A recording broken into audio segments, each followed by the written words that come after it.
keeps us healthy, and that is the topic of our health and fitness segment. Little things you can do to work some healthy routines, easy healthy routines into your life. Our guest is health and fitness expert Julian Varela, and he joins us right now with his top tips for staying healthy. Julian, great to have you here on the program. Thank you. Thank you very much. And so, Julian, what would you say? So you're giving us 5 tips, right? Okay. Well, I only came with 2.5, but I'll just say so expand. Right. Yeah. And so you're going to start with your, kind of general, and then end on your number one piece of advice that you like to give your clients. And we should say that you have a wide range of. You're not just like a personal trainer. You also work with the San Luis Obispo County Nutrition or something. What is that? Heal Slow. It's a obesity advocacy group made up of a bunch of.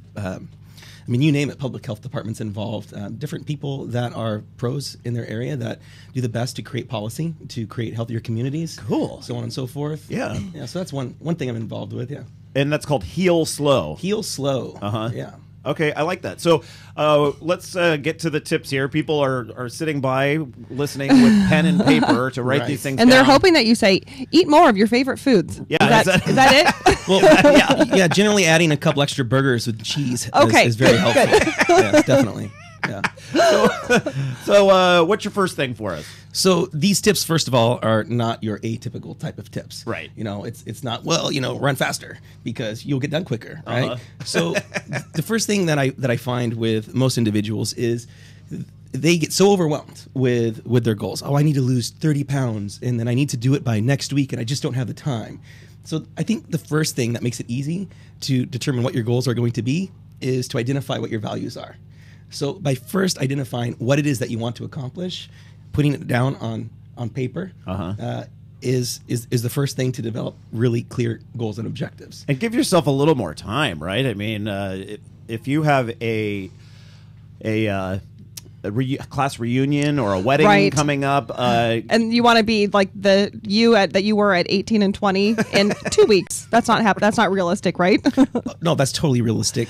Okay. I mean, you might have to starve yourself. So we're signing up for your plan. Right. Yeah. Just stop eating. Do you think that people are defeated before they even get started because they do think, I want to lose 30, 40 pounds. I want to lose it right now. And then when they think it all through, they're like, oh, forget it. It's not happening. So, yes, and that brings us into the second step, which is when you think about our life back in, let's just say the mid-70s or 80s. I mean, we had all types of opportunities for physical activity. I remember when I was a kid, I was the garage door opener. I had to get out of the car and open the garage door because we didn't have an electric opener. I was also you might have had to walk across the room and switch the channel. I was the remote control. You were the remote control. I was the remote control. So the little things that we used to do that cost, say, 1 calorie or 2 calories, such as opening the garage door, or if you go into Vaughn's, you'll see that a lot of our vegetables are even pre-sliced, pre-chopped, right? For right, yeah, convenience. that's true. So our life has become that of convenience, and so the little calories, the 1, the 2, the 3 calories that add up, can now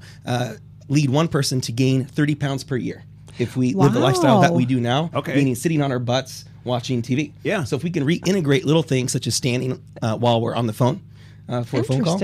If we're standing, typing, right? Things like that. I do that because our desk is actually designed, the anchor desk. The height. I designed it so that I can just pull the stool away and stand up if I want to do some of the work during the day. That's perfect. So the other day I was circling around the grocery store parking lot. Looking for the one closest. Yeah, and then I thought, what am I doing? I'm looking for a parking spot that's like maybe 30 yards closer.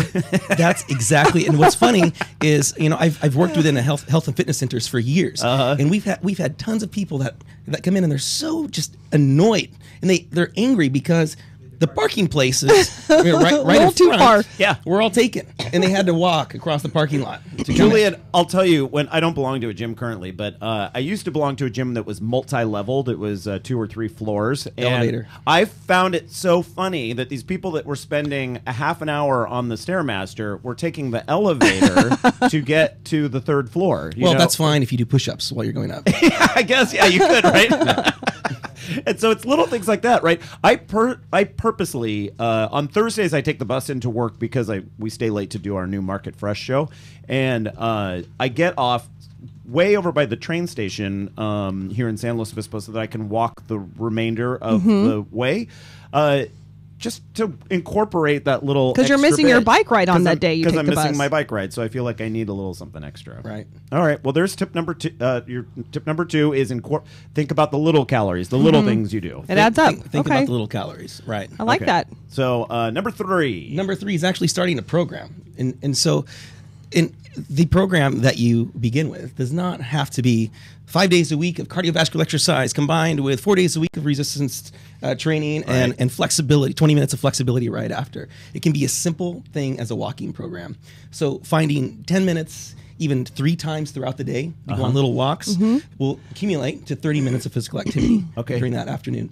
And each of us, I know, can find a 10-minute break throughout the day. There's at least 10 minutes. No matter how busy you are, there's 10 minutes, right, that you can do something. There's at least 10 minutes. And then once you find that becomes a consistent part of your weekly program, then we can start thinking about adding in some other items, such as... So start out slowly, you're saying? Start out slowly. Okay. And with a little at a time. And then you find that it's a little addictive, and things where you thought you didn't have time, that can be sort of pushed back a little. Right. Yeah. And if you accomplish 3 10-minute bouts of walking throughout the day, say over 4 weeks, you'll actually find that you'll become a little bit more motivated. Right. Like, wow, okay, I've started. I can do something about this. I actually feel pretty good about myself for accomplishing this goal. And it's a pretty simple goal. Yeah. And so, I think it really can enhance someone's motivation. Well, Julian, we're going to save 1 and 2 for the next segment, if that's all right. Okay. Your top 2. Okay. Your top 2 The tips suspense is building. for staying fit for people on the go, for the busy lifestyle that we all pretty much lead. So far, we have 3 very good ones. That is, think about the little calories, all those little time-saving things that the grocery stores have done for us and everything else aren't necessarily beneficial to us. And so work in some extra calories, start a program.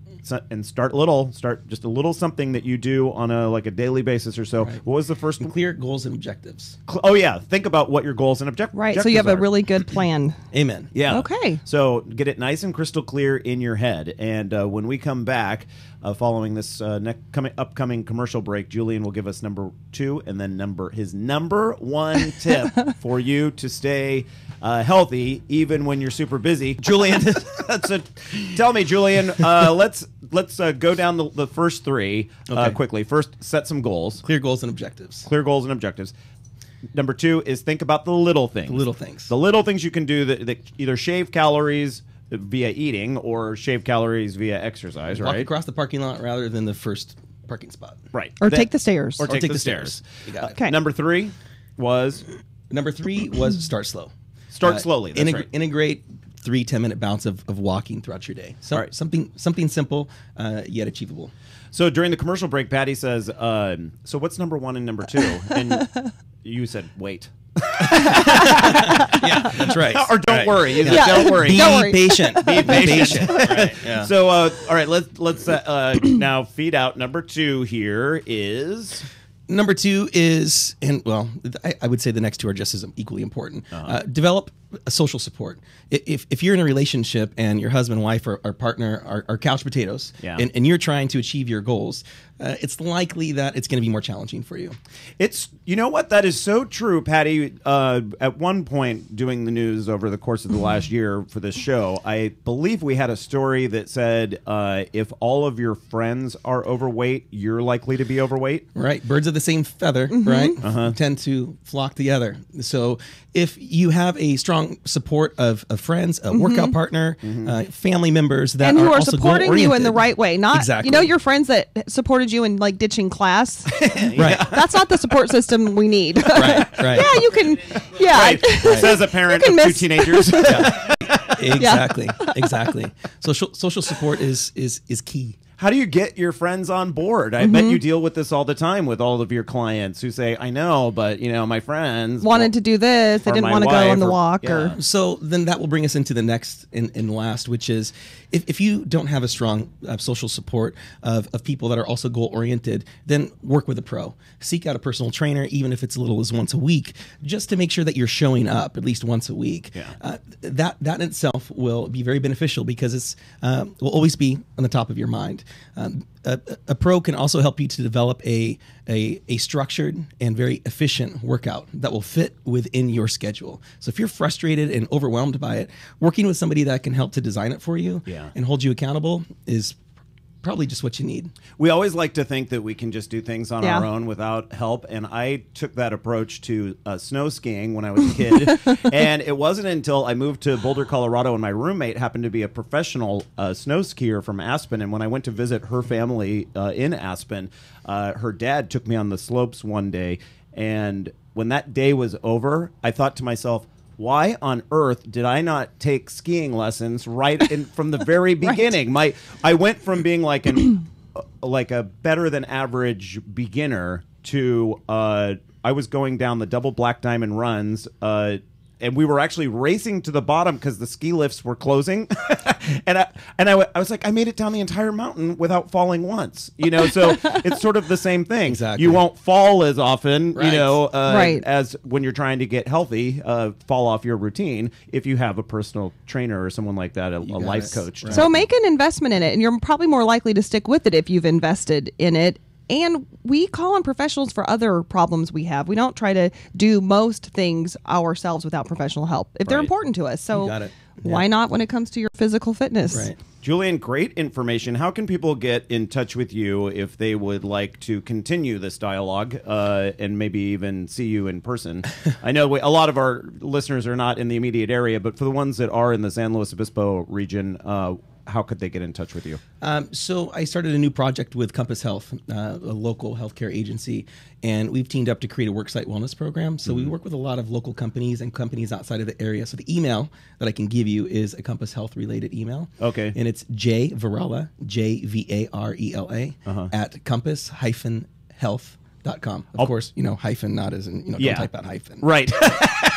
Well, thank you for pointing that out. Some people would. Julian, I'll put your email address on our program summary for the day. It's not on there right now, so if you go to eatdrinkexplore.com and go to our program summary, you're not going to see it there, but it will be there when this show is over. So, or maybe even during the commercial break, I'll be able to get it on there. So, Julian, thank you so much, sir. Appreciate the tips. Patty and I are going to live by them now, right? Of course we are. That's right. Of course we are.